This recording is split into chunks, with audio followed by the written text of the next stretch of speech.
top military tactic. You're charging the Davidian compound, ramming it with tanks, machine gunning. You say, come out, we're not firing, come out with your hands up. You're going to sign the NDAA? You say you're not. You're going to sign CISPA? You say you're not. You say you won't use the killing of bin Laden as a spike the football campaign a year ago? Of course he's using it. They lie even when the truth serves, because you need to be fed a diet of lies. It is a system in psychological warfare they talk about of creating an entire false reality, a fog of lies, until people finally just disengage. So of course they're sending more troops in while saying they're pulling them out. Because I'll tell you, the globalists just want to sit on top that $500 billion a year in opium and menace and make everybody angry at us and demonize America and chew up our troops and no-bid contracts. And so the Afghans want that smack money. This is a fight over drugs, just like in Mexico. And it's not about politics, religion, any of it. They want the goods. They want the money. And so the United States is starting to lose. See, the so-called U.S. wanted to sit in Southeast Asia and get all the smack money again. Back then, 90% was produced there, not in Afghanistan. So they just moved there. And they got finally run out over the goody gumdrop stuff, because the troops figured out this was about opium. It was about heroin. Well, now it's the same thing there. And so the war is being lost, and the drug-dealing bankers are like, my gosh, do we start a bigger war with Pakistan? We want our drug money. You know, we're not going to just have this crop delivered to somebody else or let the Pakistanis or the Ruskies have it. I mean, is your husband concerned about all the opium being grown? Well, I mean, he's aware of it, obviously. In his particular job while he was over there, he didn't get to witness that much of that type of activity going on, but he was aware of it. But yeah, I mean, the reasons why we're there are not the reasons why we're there. Well, I mean, from every analyst I've seen, the globalists using our military are starting to lose the war. I mean, is that what your husband's telling you? Oh yeah, it's you know, he believes we shouldn't be there at all, and it's you know, we shouldn't have gone in the first place, and it's long been past time to go. Yeah, and look, all the propaganda in the world's not going to stop those Taliban from wanting their heroin money. And so, just like Alexander the Great and everybody else, the United States will be thrown out of Afghanistan. It's on record what the system does. It takes our best soldiers and deploys them 2, 3, 4, 5, 6, 7, 8 times, knowing that it's going to wreck psychologically more than 30% of them. World War I, World War II, they would not make you serve more than one tour. My grandfather only had to fly 22 missions over Europe and never wanted to talk about it and told everybody he was a cook in the Army Air Corps. And he was, after his 20-something missions, he was made the head cook, you know, over a group. But after, of course, he died, and years later dig into his stuff. So, you know, these soldiers, it's not fun. I mean, the old-timers I knew never want to talk about World War II. 1 year. I mean, some of them volunteered to go longer. 1 year overseas. Imagine year after year after year after year after year. And then they put him on Prozac, like that Bales sergeant. And they're going to put him in prison. And I'm not saying what he did is, I mean, what do you do when somebody's on a psychotropic drug and been in 4 tours and had part of their foot blown off and says, I don't want to go back? Oh, let's just send you right back over there then. I mean, it's the drugs that are doing this.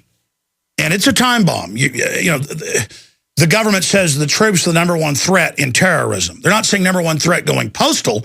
There is that problem because a small percentage will. But do you get a small percentage of millions of people that have been in these different tours of the last decade? There's a couple million that have been in and out. It is a time bomb. By the way, it's a time bomb for police and others, because the police have got post-traumatic stress disorder, most of them veterans.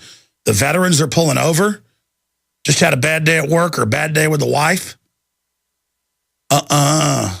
Time bomb.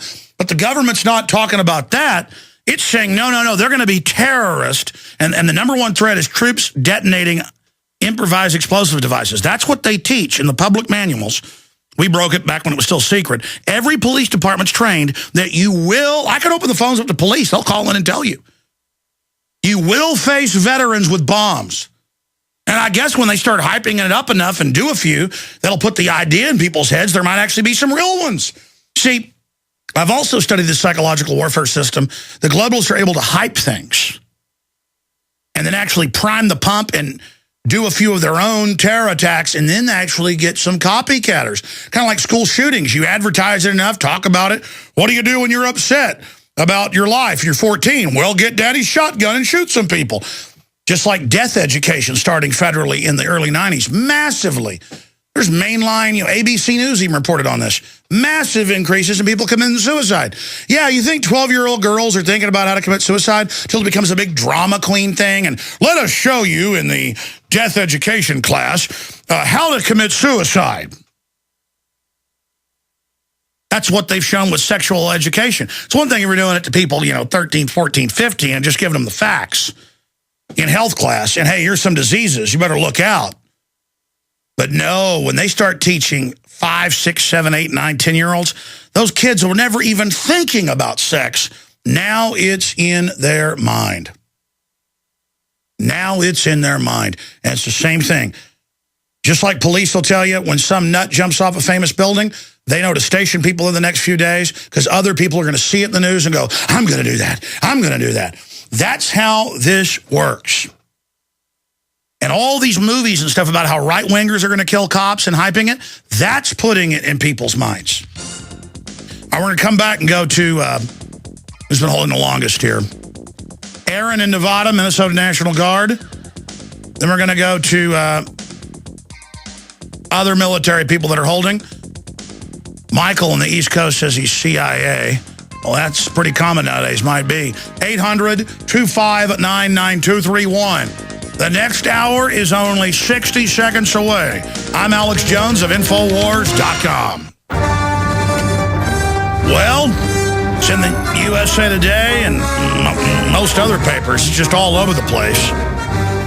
They say the war against Al-Qaeda is almost over, and the good guys won, but guess what? Now the American people are the terrorists, and neocon think tank cites Cleveland bust of white anarchists to push police state surveillance, because, there's just bombers everywhere, folks. Those returning veterans, those evil anarchists, just, what will we do without Homeland Security working for the foreign banks, hijacking the country? I mean, thank goodness they're there. Talking to military, but now I also want to open the phones up for military who are dressing up in police uniforms, part of Brigade Homeland and other operations. I know Marines are involved as well. For decades, raiding gun dealers and others in high-threat warrant service. Or police who've been involved in this can call in. I got documents. I know what's going on. Why don't you talk about it? It's super illegal. It's super secret takeover. And it's getting bigger under the surface. It's kind of like there's so many roaches under the carpet. There's so much corruption that the carpet is like moving. The whole thing is moving. This is bad. And we need to talk about it so we can have a debate about it so we can stop it. Let's go to Aaron in Nevada, Minnesota National Guard info. Go ahead. Thank you. Hey, thank you, Alex. Well, I'm in a disagreement, not with you this time, but with Paul Watson's article from yesterday about U.S. troops in Minnesota. I have some very good information. Let me tell you about it. Let me finish. Okay. Okay, here's the thing. That article was very misleading. I thought I would do some fact-checking.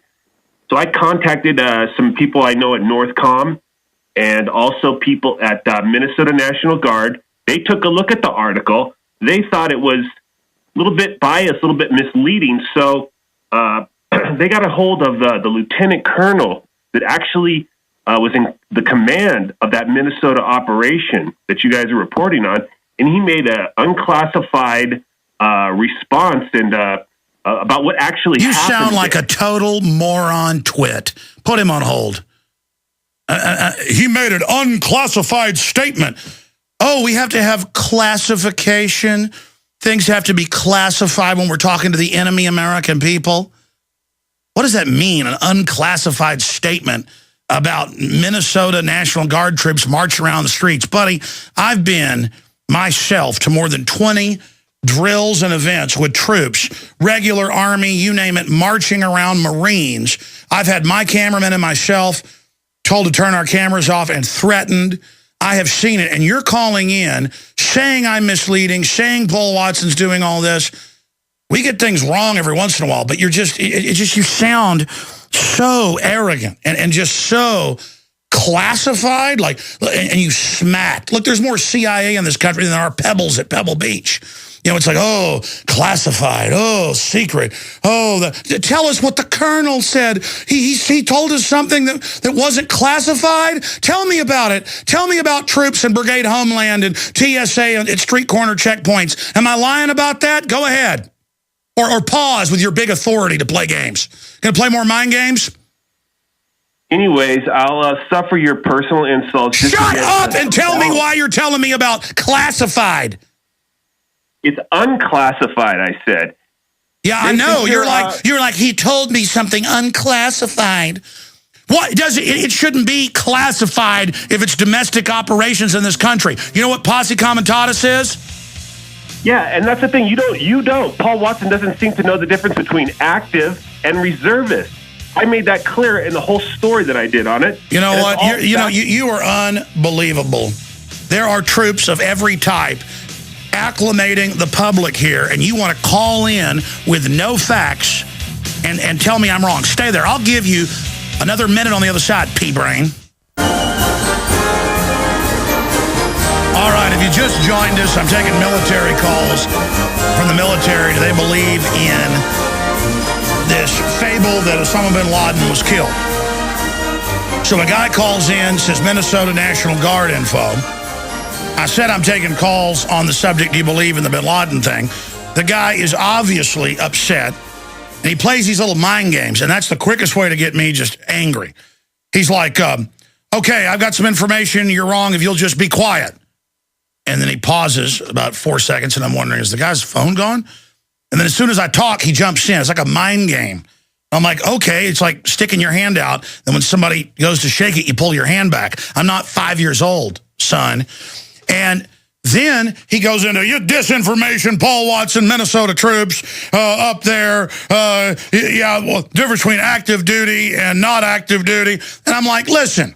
He goes, and the colonel made a non-classified statement, like getting off creamily on talking about classification, this whole religion, when they get on the air and they talk about the CIA, and everybody starts getting all excited. Speaking of CIA, we got Michael East Coast says he's CIA, and everybody gets all excited. Oh, CIA, oh my. I mean, CIA, that's like saying you work for FedEx or something. It's a gigantic, huge army. And side issue, the point is that I start blowing up at him and calling him a punk. So for that, I apologize. It's just, there's Army checkpoints all over the country. TSA in San Antonio, they've got MPs out at the Riverwalk trying to search people. They've got police all over the country arresting people for filming them in public. Total surveillance. The CIA director says